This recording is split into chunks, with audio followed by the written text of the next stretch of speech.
কবরের আযাব এমন ভাবে শুরু হয়ে যাবে, মানুষ আর জিন ছাড়া সব মাখলুকতেরা দেখবে। যে কারণে দেখা যায় অনেক কবরের পার্শ্বে কুকুরেরা ঘেউ ঘেউ ঘেউ ঘেউ করে কান্না করে, গরু রশি সিরিয়া পালায় যায়, কারণ ওরা কবরের আযাব নিজের চোখে দেখতে পায়। আল্লাহর নবী বলেন, আমি একদিন জান্নাতুল বাকির মধ্যে হাঁটতেছি আর দোয়া করতেছি, হঠাৎ করে গিয়া দেখি একটা কবরের মধ্যে আল্লাহ দেখায় দিলেন আযাব চলতেছে একটা যুবকের কবরে। আমি এই যুবকের কেন আযাব হয় আল্লাহর থেকে জানতে চাইলাম। আল্লাহ বললেন, ও মায়ের সাথে বেয়াদবি করেছে। আমি নবী ঠিকানা নিয়ে আল্লাহর থেকে ওই যুবকের মা বেঁচে আছে কিনা সাহাবায়ে কেরাম দিয়ে খবর নিলাম। খবর নিয়ে দেখলাম তার মা এখনো বেঁচে আছে। আমি নবী ডাকিয়া পাঠাইলাম, ওই মহিলা খবর দিল আমি যাব না। আমি বললাম, বলে দাও তার সন্তানের কবরে আযাব হয় যেন মাফ করে দেয়। ওই মা বলে, না না, আমার সন্তানের আমি কখনো মাফ করব না। রহমাতুল লিল আলামিন তাকে ডাকিয়া আনলেন, এরপরে বললেন, তোমার সন্তানের কবরে আযাব হয় মাফ করে দাও। বলে, না আমি মাফ করব না। নবীজি বললেন, তো আগুনে জ্বলবে, তুমি কি মেনে নাও? বলে, হ্যাঁ, আমার কোনো আফসোস নাই। কারণটা কি? বলে, আমার সন্তান একদিন ঝগড়া করে বউয়ের সাথে তর্কর কারণে বউয়ের মায়ায় পড়ে। আমি মায়ের সাথে এমন তর্ক জড়ায় দিল, একটা ইটা নিয়ে আমার মাথার উপরে আঘাত করলো, আমি জমিনের মধ্যে পড়ে গেলাম। আমার মাথার রক্ত বের হয়ে জমিন লাল হয়ে গেল। আমি এমন কান্নায় দুর্বল হয়ে গেলাম, আমার এই কষ্ট জীবনে আর অন্তর থেকে মুছবে না। আমার সন্তানের কোনো ক্ষতি হোক এটাও আমার জানারও দরকার নাই। নবী তো রহমাতুল লিল আলামিন। আল্লাহর নবী বলেন সাহাবাদেরকে তাড়াতাড়ি কেরোসিন আর লাকড়িয়ানো আগুন জ্বালাইয়া উপরে উঠাইয়া সন্তানের জ্বালায় দিব। নবী যখন আগুন জ্বালায়, নবী তাকায় দেখে মহিলার চোখ থেকে পানিগুলো বের হয়ে গেল। ডাক দিয়ে কয়, ও নবী, আমার সন্তানের এই আগুনে জ্বালাইবেন না। আমার সন্তান হাজারো যদি অন্যায় করে, আমি নিজের চোখে তাকাইয়া সন্তানের কষ্ট সহ্য করতে পারবো না। এরে নবীর উম্মতের দল, আল্লাহর নবী বলেন, আল কবরু রাউযাতুম মির রিয়াজিল জান্নাহ আও হুফরাতুম মিন হুফারিন নার। এরে নবীর উম্মতের দল, আল্লাহর মোহাব্বত নিয়ে তওবা করে নাও। আল্লাহ তাআলা বলেন, কত বড় বড় বেঈমানকেও তো আমি আল্লাহ ক্ষমা করে মাফ করে দিয়েছি। তোমরা অন্যায় যদি করিয়া থাকো, চোখের পানি ছেড়ে কান্না করো, তওবা করো। আল্লাহর নবী বলেন, গাভীর ওলান থেকে দুধ বের করে ভেতরে যেমন ঢুকানো আর সম্ভব না, যারা আল্লাহর মোহাব্বতে তওবার নিয়তে গুনার ভয়ে চোখের পানি ছেড়ে কানবে, ওই বান্দাকে আর জাহান্নামে দেওয়াও সম্ভব হবে না। এরে বান্দা, আমি আল্লাহ তোর কাছে আছি, কি দরকার বল। দুনিয়াওয়ালারা চাইলে বেজার হয়, আমি আল্লাহ না চাইলে বেজার হই। কারণ দুনিয়ার সবাই স্বার্থপর, অভাবী। আমি আল্লাহর কোনো অভাব নাই, কোনো স্বার্থ নাই। আমি আল্লাহর কাছে চাও, আলা মিন মুস্তাগফিরিন ফাগফির আলা। কে গুনাহ করেছো ক্ষমা চাও, আমি আল্লাহ ক্ষমা করে দিব। কারণ আমি আল্লাহ চাই না কেউ জাহান্নামে যাবে। কারণ বান্দা তুই এতটাই যে দুর্বল, ওই যে জমিন থেকে 9,30,00,000 মাইল উপরের সূর্যের গরম সহ্য করতে পারো না। এই সূর্যটা হাসরের ময়দানে যদি মাথার উপরে চলে আসে, সহ্য করতে পারবি না। আমি আল্লাহর কাছে তওবা কর, দরজাটা খুলে রাখছি। কুল ইয়া ইবাদিয়াল্লাযীনা আসরাফু আলা আনফুসিহিম লা তাকনাতু মির রাহমাতিল্লাহ। আমার রহমতের বিস্তারিত জায়গা, বিশাল চাদর বিছায় দিলাম। কত বড় বড় বড় বড় বেঈমানকেও আমি আল্লাহ মাফ করেছি। ওরে বান্দা, তোরা তো আখিরি নবীর উম্মত, ওই নবীর মোহাব্বতে আমি আল্লাহর কাছে ক্ষমা চাই না, আমি ক্ষমা করে দিব। ও আল্লাহ, আমার মতো গুনাহগার কেউ নাই, নিজেকে ছোট মনে করো। এরে আল্লাহর বান্দা, দুনিয়ার ভিক্ষুকেরা মানুষের দ্বারে দ্বারে ঘুরে আর ভিক্ষা করে। অনেক ভিক্ষুক চালাকি করে বলে মা থাকলেও বলে আমার মা নাই, বাবা থাকলেও বলে বাবা নাই, বাড়ি থাকলেও বলে বাড়ি নাই। একজনে ধরিয়াই কয়, তোর মা বাবা আছে, আমি জানি তুই নাই নাই কেন বললি?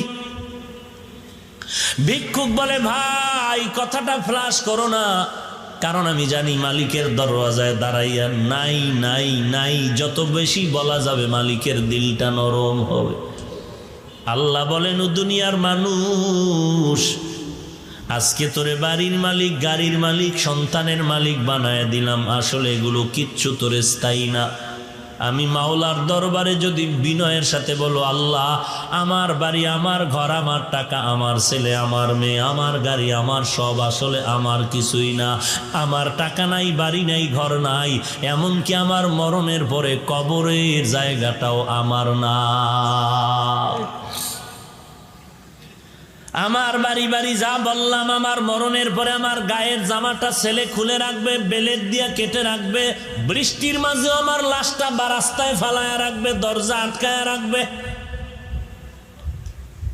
বাঁশবাগানে আমার লাশটা ফেলে দিবে। একদিন দুদিন কান্নার পরে আর খবর নিবে না, বরং মরণের পরে জানাজার আগেই মনের মধ্যে জায়গা বাড়িঘর ভাগ করার পরিকল্পনা শুরু হয়ে যাবে। ওই কবরে আমাকে একা ফালায় রাখবে, 3টা সাদা কাফনের আমাকে বাসিন্দা বানায়া, আর কেউ কবরে খবর নিবে না। আল্লাহর নবী বলেন, ওই কবরে খবর নেওয়ার জন্য 4টা বন্ধু তুমি সঙ্গে নিতে পারো।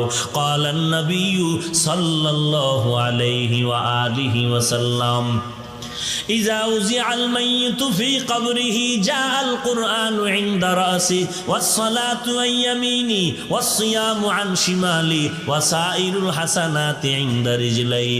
আল্লাহর নবী বলেন, উম্মতের দল অন্ধকার কবরে রেখে যাওয়ার পর 2জন ফেরেশতা আসবে প্রশ্ন করার জন্য। মাথার কিনারায় যখন আসবে, 4টা বন্ধু চারদিক দিয়া দাঁড়ায় যাবে আর বলবে, প্রশ্ন করার জন্য ফেরেশতারা আসবি না? আরামে ঘুমাইছে, বান্দাকে আরামে ঘুমাইতে দাও, দুনিয়াতে ঘুমাইতে পারে নাই। মাথার কিনারার থেকে বলবে, কে আমাদের নিষেধ করলা? জবাব দিয়া বলবে আমি হলাম এই মাইয়েতের বন্ধু কোরআনুল কারীম। ফেরেশতারা ডান পার্শ্বে যাবে, আসবা না। কে নিষেধ করলা? বলবে আমি তার আপন বন্ধু নামাজ। ফেরেশতারা বাম কিনারায় যাবে, বলবে আসবা না। কে নিষেধ করলা? বলে আমরা তার বন্ধু রোজা। পায়ের কিনারায় যাবে, বলবে আসবা না। কে নিষেধ করলা? বলে বান্দার যাবতীয় নেক আমল, দস্তারখানের আমল, মেসওয়াকের আমল, টুপির আমল, দাড়ির আমল। কতক্ষণ তোমরা থাকবা? বলে আমাদের এই মাইয়াতকে জান্নাতে ঢুকায়া দেওয়া পর্যন্ত থাকবো। এরে নবীর উম্মত, আর এই 4 বন্ধু যদি তোমার সাথে না নিয়ে যাও, ফেরেশতা প্রশ্ন করবে, রবের পরিচয় দাও, মার রব্বুক ওমা দীনুক, ধর্মের পরিচয় দাও, রাহমাতুল লিল আলামিনের পরিচয় দাও। তুমি তো ধর্ম কি জিনিস জানতাই না, ধর্ম কাকে বলে তাও ভালো করে চিনো না। স্লোগানে তালে তালে তাল মিলায় বলো, ধর্ম যার যার উৎসব সবার। তোমার নিজের যে একটা নিজস্ব ধর্ম আছে তার খবরই নাই। তোমার যে একজন আল্লাহ আছে, সে আল্লাহর সাথে কোনো সম্পর্ক নাই। তোমার যে রাহমাতুল লিল আলামিন আছে, সেই ব্যাপারে তোমার খবর নাই। আল্লাহ তাআলা বলবেন, আর দেরি না করিয়া কবরের সাথে জাহান্নামের দরজাটা খুলিয়া দাও। জাহান্নামের আগুন কবরটা ভরে যাবে। 1টা নয়, 2টা নয়, 70 থেকে 99টা সাপ কবরে আসবে। ইয়াহাবু লিমান ইয়াশাউ ইনাসান ওয়া ইয়াহাবু লিমান ইয়াশাউ যুকুর আও ইউযাওবিজুহুম যুকরানাও ওয়া ইনাসা ويجعل من يشاء عقيما إنه عليم قدير।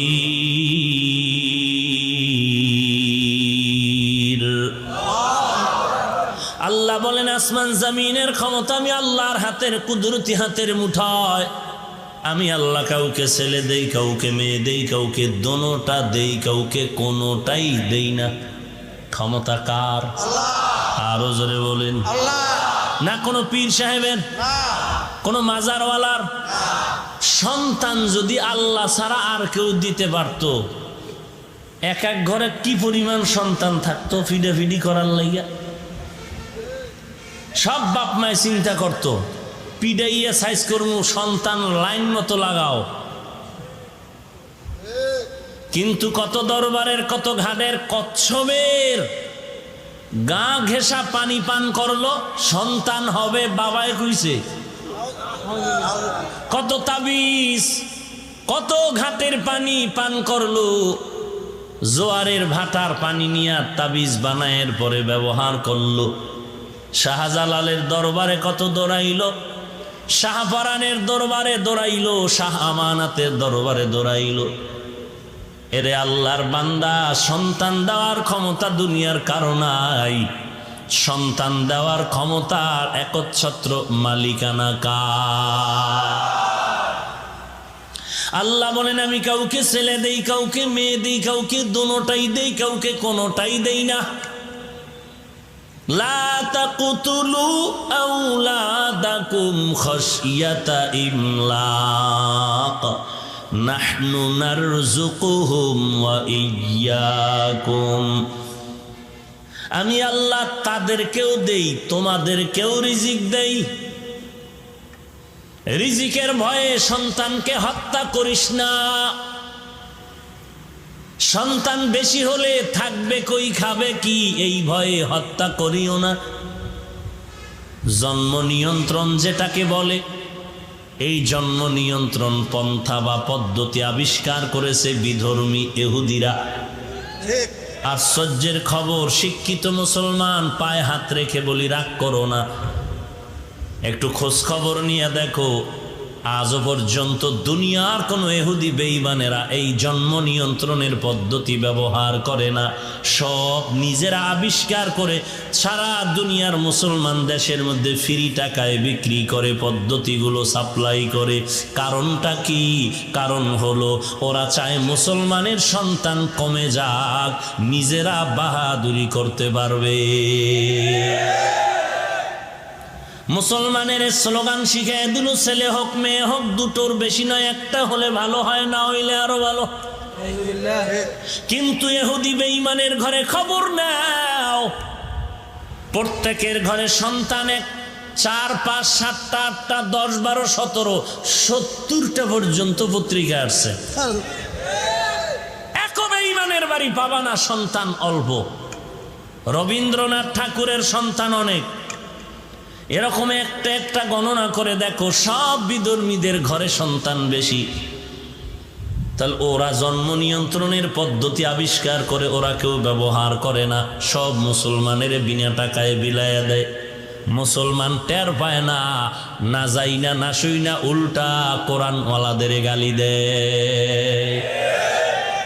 আচ্ছা, সব কথা বাদ, ধরে নিলাম একেবারে ইহুদির